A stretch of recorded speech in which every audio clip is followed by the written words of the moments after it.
जो हमारा हमसाया मुल्क है उसके इंटरेस्ट में जो है या कोई ऐसी सिचुएशन आ जाए कि हमारी तरफ चढ़ाई कर दें, कुछ ऐसा ना हो। आज की बात करूं, उनकी आर्मी जो है वो that is on high alert as well.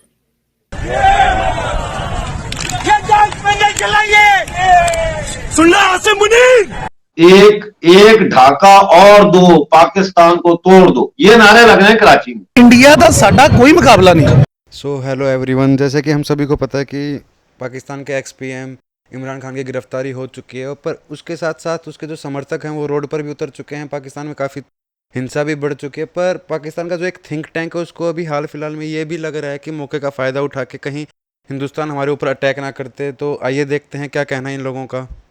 कि हमारा हमसाया मुल्क भारत में ये खबर बिल्कुल उसी तरीके से लाइमलाइट पर है और टॉक ऑफ द टाउन है और टॉप ऑफ द लिस्ट है कि जिस तरह पाकिस्तान में है। तो आप क्या समझते हैं कि उनको क्या कंसर्न्स हैं इंडिया को इस बात से, ये जो हालात इस वक्त पाकिस्तान में हैं और वो इसको इतनी अहमियत क्यों दे रहे हैं? देखें, दो चीजें। एक तो मैं आज की बात करूं, उनकी आर्मी जो है वो that is on high alert as well. और दूसरा, इस वक्त आपके हालात तो पहले भी कोई इतने अच्छे नहीं थे, कोई दूध की नहरें तो वहां पहले भी नहीं थी, लेकिन अब आप श्रीलंका बन चुके हैं ऑलमोस्ट। जिस तरह वहां लोग 50-100 लड़के इधर निकल जाते हैं लूटने, 50-100 इधर निकल जाते हैं। कोर कमांडर के घर से भी जो तस्वीरें और चीजें और आइटम उठा के लोग जा रहे थे, आधी इन्होंने जलाई, आधी उठा के घर ले गए। वो नजर आ रही है सारा कुछ बात। तो वो भी कंसर्न है कि पड़ोस में क्या पक रहा है। Ultimately they are in leadership position. उनके पास G20 है, उनके पास शंघाई कोऑपरेशन की लीडरशिप है। अल्टीमेटली दे आर कंसर्न कि क्या हो रहा है। और दूसरा ये कि वो आगे फ्यूचर के लिए देख रहे हैं, नोट्स ले रहे हैं कि आगे आपके साथ बात करनी है कि नहीं करनी, बात करनी है तो किस स्टाइल में बात करनी है, और ये फोरकास्ट कर रहे होंगे कि आगे कौन आएगा जिससे बात करेंगे हम। आज वो भी इसमें कई एंगल होते हैं नेबर कंट्रीज के, वो देख रहे हैं उसको। बल्कि आपने आज उनके केस को सपोर्ट, उसको तकवीत दे दी है कि we can not be trustworthy. आप हमारे साथ बात देखें ना। अभी पिछले हफ्ते में एक्सपेक्ट कर रहा था कि हो सकता है शहबाज शरीफ साहब जो है वो नाहल करार दे दिए जाए तो बिलावल भुट्टो वजीर आजम बन जाए। और आज मेरी आज की खबर है, सुना कई नवाज नून लीग के मिनिस्टर जो है उन्होंने पैकिंग शुरू कर दी। तो ये अब तो घंटों के हिसाब से चल रही है ना चीजें, घंटों के हिसाब से। यहां तो मेरा मकसद इस वक्त दो ही ऑप्शन है आपके पास, इमरजेंसी और मार्शल लॉ।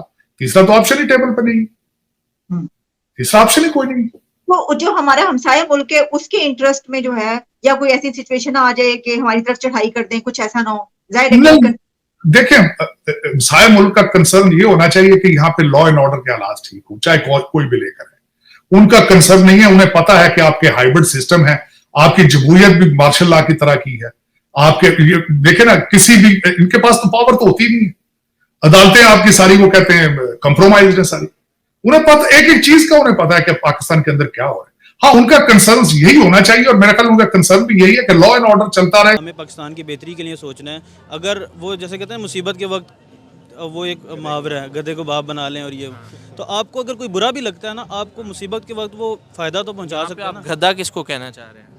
वो भी सबको पता है, लेकिन तो असल में आपको पता है यही चीज़ें हैं, यही वो सोच है जिसने हमें जो है ना आज जिस जगह पे मतलब हम खड़े हुए हैं उसके पीछे यही सोच है जिसकी वजह से हम तरक्की नहीं कर पा रहे, हम आगे नहीं बढ़ पा रहे। अभी मैं आपसे एक बड़ा मज़ेदार सवाल करने लगा था कि आपने कहा कि मतलब जो भी मतलब एक्सट्रीमिस्ट सोच है उसको पीछे रख के हमें ट्रेड करनी चाहिए भारत के साथ। अगर हम भारत के पास जाते हैं और हम कहते हैं कि हम आपके साथ ट्रेड करना चाह रहे हैं, और वो कहे कि मैं तो बांग्लादेश के साथ ट्रेड कर रहा हूँ, अपनी करेंसी में कर रहा हूँ, मैं श्रीलंका के साथ कर रहा हूँ, अपनी करेंसी में कर रहा हूँ, मैं रशिया के साथ कर रहा हूँ, अपनी करेंसी में कर रहा हूँ। ठीक है, अगर आपने करनी है आप मेरे साथ ट्रेड कर लें, लेकिन इंडियन करेंसी के अंदर होगी। तो वहाँ पर फिर हम अपनी अकड़ नहीं बना लेंगे कि इंडियन करेंसी और हम पाकिस्तान उसके साथ ट्रेड करें। बेसिकली यही सोच है। लेकिन मेरा जो आइडिया है ना, वो वही एक्सट्रीमिस्ट सोच वाली जो मैं पहले बात कर रहा था कि हम क्यों ये करें जी, हम क्यों करें। हालांकि देखा जाए तो अभी हमारे हाथ सिर्फ यूं हैं हर कंट्री के लिए, यूं तो बहुत दूर की बात है। पता नहीं ये वाला वक्त कब आएगा दोबारा। पहले कभी होता था कि हम जब किसी कंट्री में फ्लड आता था तो पाकिस्तान की तरफ से भी कोई रिलीफ जाता था दूसरे कंट्रीज़ में। अब तो मेरा ख्याल है कि अगले 10-15 सालों में मुझे ये चीज़ नज़र नहीं आ रही। पाकिस्तान को तो ऐसे ले ही रहे हैं हम। लेने वाला हाथ है, देने वाला हाथ तो हम हर बंदा, आप यहाँ किसी से मिलेंगे तो वो कहेगा भाई अल्लाह ताला देने वाला हाथ रखे, लेने वाला कभी भी ना रखे कि मैं क्यों लूँ। लेकिन अब ओवरऑल कंट्री को हम अपना घर नहीं समझते, ठीक है, और बेधड़क जो है वो हर चीज़ का इस्तेमाल कर रहे हैं। मैं खुद एक सरकारी मुलाजिम हूँ, ठीक है, और मुझे पता है कि मतलब हर बंदा अपने तरीके से अच्छा कर रहा है, ठीक है, लेकिन जितना उसको करना चाहिए उतना नहीं कर रहा। ठीक है। जितनी रिक्वायरमेंट है अब मुल्क की, आपको अगर 9 to 5 जॉब है उससे ज़्यादा भी करना पड़ा तो आप करें, ठीक है। ये चीज़ नहीं है कि 9 to 5 है तो आप 9 to 4 में या 9 to 3 में आप घर चले गए मुझे ये हर बताएं, लिहाज से। मुझे- दूसरी बात, हाँ। आप जो इंडिया वाली बात कर रहे हैं, मैं इंडिया से ट्रेड तो हमारी हो रही है हर सूरत। हमारे फॉर एग्जांपल सब्जियां, इवन टमाटर, प्याज, ये चीज़ हम वहाँ से इंपोर्ट कर रहे हैं। अब तो रुकी हुई है। अब रुक गई है, लेकिन दूसरी बात जो मैं चाह रहा हूँ ना, मैं ये चाह रहा हूँ कि वहाँ पे म्यूचुअल अंडरस्टैंडिंग के साथ हम आईटी के कोई ट्रेनिंग इंस्टीट्यूट्स पाकिस्तान में ऐसे बनाएं जो इंडियन ट्रेनर्स पाकिस्तान में आके पाकिस्तान को प्रैक्टिकल ट्रेनिंग। अफसोसनाक और एक अचानक से खबर मीडिया पे वायरल हो रही है कि इमरान खान को अदालती कमरे से गिरफ्तार कर लिया गया और जिस तरह से गिरफ्तारी की गई है निहायत ही अफसोसनाक मनाजिर सामने आ रहे। अदालत के वहां पे शीशे तोड़े गए, रेंजर्स का अचानक से हमला होना, इमरान खान आजकल जख्मी भी है, उनकी व्हील चेयर को धक्का मार के साइड पे करना और उन्हें तशद्दुद करके गिरफ्तार किया जा रहा है। अवाम के अंदर इस टाइम बहुत ज्यादा गुस्सा है, गम है, जमान पार का घेराव कर लिया गया है। रेंजर ने गिरफ्तार किया और चीफ जस्टिस का कहना यह है कि अदालत का तमाशा या मजाक बनाना बंद करो। आप इस गहमा गहमी के बारे में क्या कहते हैं? उनकी गिरफ्तारी ठीक टाइम पे हुई है? इंतशार मुल्क में फैलेगा? कारकुनान का क्या रिएक्शन आएगा? आपसे जानना चाहेंगे। बहुत शुक्रिया शायला जी। देखिए, ये गिरफ्तारी नहीं है, ये अगवा है। आप मुझे बताएं, इमरान खान को उन्होंने कोई वारंट गिरफ्तारी दिखाया? इमरान खान के वकील को कोई वारंट गिरफ्तारी दिखाया? किस बात पर गिरफ्तार किया है? इस तरह तो गिरफ्तारी नहीं इसको कहा जा सकता, ये तो अगवा किया है। और ये रेंजर्स ने अगवा नहीं किया, रेंजर की वर्दियों में एसएसजी के आर्मी के कमांडोज ने इसको अगवा किया है। ये आर्मी कमांडोज ने उनको अगवा किया है और ले गए हैं, और अब कभी कहते हैं मेडिकल चेकअप करा रहे हैं, कभी कुछ करा रहे हैं।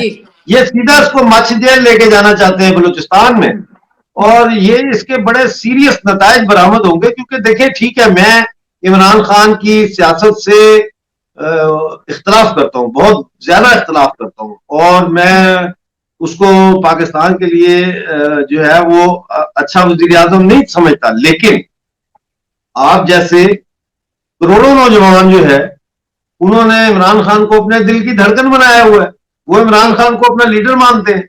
और इमरान खान, इस बात में कोई शक व शुबा नहीं है कि इस वक्त का जो पाकिस्तान है उसमें इमरान खान सबसे ज्यादा पॉपुलर लीडर है। चाहे उसका पॉपुलर होना अच्छी बात है या बुरी बात है, मैं ये नहीं कह रहा। मैं ये नहीं कह रहा कि वो पॉपुलर है तो मैं उसकी कोई तारीफ कर रहा हूं, मैं ये हकीकत बयान कर रहा हूं। ये क्यों इलेक्शन नहीं करा रहे? ये इसीलिए इलेक्शन नहीं करा रहे, इनको पता है इलेक्शन करा तो इमरान खान फिर आ जाएगा, और इस दफा तो वो लगता ये है कि 2/3 अक्सरियत के साथ आएगा। जैसे मियां मोहम्मद नवाज शरीफ 93 में गालबन 2/3 अक्सरियत के साथ आए थे। तो इमरान खान की पॉपुलैरिटी का मतलब ये नहीं है कि इमरान खान की सियासत से इत्तेफाक किया जाए, वो एक हकीकत है। अब ये इसको गिरफ्तार जो किया है, तो आप देख लें, कराची से लेके रावलपिंडी तक जो है सड़कें बंद है, पिंडी और मरी के दरमियान रास्ता बंद हो गया है, लाहौर जो है उसकी सड़कें बंद है, कराची में फसादात हो रहे हैं, जगह जगह जो है वो हंगामे हो रहे हैं। क्योंकि आपने जिस तरह से उसको चलो गिरफ्तार किया है वो लेजिटिमेट नहीं है, वो नजर नहीं आ रहा। इंसाफ, हमेशा ये कहा जाता है कि इंसाफ सिर्फ होना नहीं चाहिए, बल्कि इंसाफ होता हुआ नजर आना चाहिए। पाकिस्तान के नौजवान जो है उनको ये नजर आ रहा है कि ये इंसाफ होता हुआ नजर नहीं आ रहा। और किस केस में आपने उसको पकड़ा है? यानी आप में इतनी जुर्रत नहीं है कि अगर इमरान खान ने लाहौर रवानगी से कबल ये बयान दिया कि उसकी जान को किससे खतरा है, और उसने हसास इदारों के लोगों के निशानदेही की, तो आप कहें कि हमने उसको इसलिए गिरफ्तार किया क्योंकि उसने फौज के खिलाफ बात की है। जब 71 में पाकिस्तान का जब 2 टुकड़े हुए थे, ईस्ट पाकिस्तान बांग्लादेश बना था, इंडिया चाहता तो बांग्लादेश को, जो पाकिस्तान में कहते हैं ना लोग अखंड भारत के बारे में भारत बात करता है, इंडियन आर्मी थी बांग्लादेश में, लाखों की इंडियन फौज थी, और हमारे लिए बड़ा आसान था क्योंकि मुक्ति वाहिनी हमने बनाई थी। मुक्ति वाहिनी को पैसे हमने दिए थे, मुक्ति वाहिनी को हथियार हमने दिए थे, मुक्ति वाहिनी को ट्रेनिंग हमने दी थी। The Mukti Vahini was trained by the Indian army, it was trained by the research and analysis wing. Mukti Vahini को हमने जन्म दिया था, लेकिन वो जो जज्बात थे मुक्ति वाहिनी के दिल में, उसको जन्म हमने नहीं दिया। हमने हथियार दिए, लेकिन जो उंगली थी ट्रिगर पे वो बंगालियों की थी।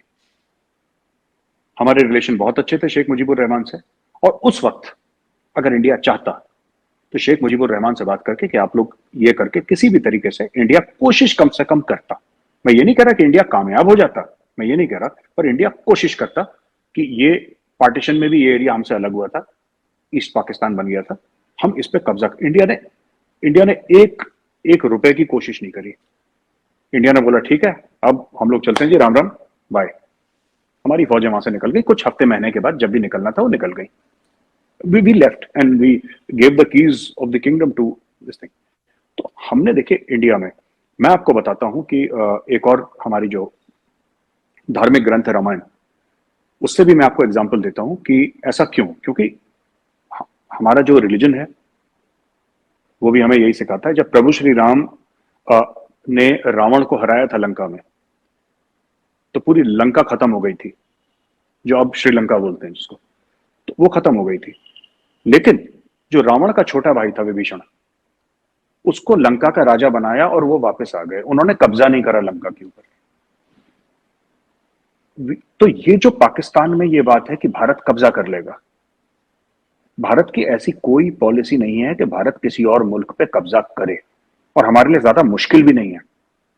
हाँ, कुछ मुल्क मिले हैं हमारे साथ, बिल्कुल मिले हैं, लेकिन fact of the matter is that हमने मालदीव्स में ऑपरेशन करा था, हमने श्रीलंका के अंदर ऑपरेशन करा था, ऑपरेशन पवन कई साल चला, हम लोग छोड़ के आ गए श्रीलंका। हमें किसी में इंटरेस्ट नहीं है। पहली बात, जो एरिया पाकिस्तान ऑक्यूपाई अभी कर रहा है, जो हमारा, जिसको हम लोग जिसको कहते हैं पाकिस्तान ऑक्यूपाइड कश्मीर, आप लोग जिसको आजाद कश्मीर कहते हैं, हमारा सीपैक की जो भारत ऑब्जेक्ट कर रहा है किस चीज पे, पाकिस्तानियों को यह है कि पाकिस्तान में इतनी इन्वेस्टमेंट आ रही है इसलिए भारत जलता है। ये आप लोगों को, ये आपके मीडिया में और आपके सोशल मीडिया में ये एक थिंकिंग है, एक सोच है कि साहब ये जो है ना कि ये भारत को बड़ी जलन है, भारत को बड़ी जेलसी है, भारत बड़ा कुर्ता है अंदर से कि देखो पाकिस्तान में, वो बहुत छोटा है सीपैक। एक्चुअली माफ करिएगा, मैं ऐसे रूड नहीं होना चाह रहा, मैं गलत बात नहीं कहना चाह रहा, बट पाकिस्तान ने इन्वेस्टमेंट देखी नहीं है, पाकिस्तान को पता नहीं है CPEC is this much. Ma'am, CPEC में जितनी अभी तक इन्वेस्टमेंट हुई है 40 अरब डॉलर की ना, 60-65 की बात करते हैं, अभी तक 40 अरब डॉलर की इन्वेस्टमेंट हुई है सीपैक में, लगभग 35-40 अरब डॉलर की। वो 15 साल में होनी है, वो 15 साल का एक मियाद है जिसमें होनी है। चाइना पाकिस्तान इकोनॉमिक कॉरिडोर जो प्लान है 15 ईयर्स का है। तो जितना 15 साल में आपका हुआ या होगा, उससे 3 गुना, 300%, 3 गुना हर साल चाइना के साथ हमारी ट्रेड है 125 बिलियन की। मतलब भारत क्यों जलेगा? भारत को क्या प्रॉब्लम है? हमारी प्रॉब्लम है कि जो चाइना पाकिस्तान इकोनॉमिक कॉरिडोर है वो पाकिस्तान ऑक्यूपाइड कश्मीर और गिलगिट बाल्टिस्तान से आता है।